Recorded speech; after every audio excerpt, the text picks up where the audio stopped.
বেলায় রোজা মাসে খানা বন্ধ করে দিয়েছে কে? আল্লাহ।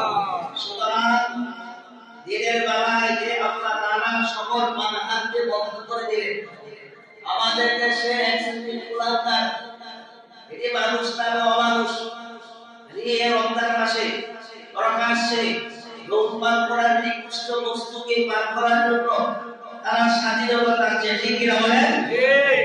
আমরা বলে দিতে চাচ্ছি, এই দেশ এটা মুসলমানদের দেশ, এদেশে 90% লোক মুসলমান, এর যে ইমানদার মানুষ কোরআনকে ভালোবাসে, দ্বীনকে ভালোবাসে, ইসলামকে ভালোবাসে, এদেশে থাকতে হলে দ্বীন মেনে থাকতে হবে, এদেশে থাকতে হলে কোরআন মেনে থাকতে হবে, এদেশে থাকতে হলে মুসলমানদের নিয়ম মেনে চলতে হবে। ঠিক কি না?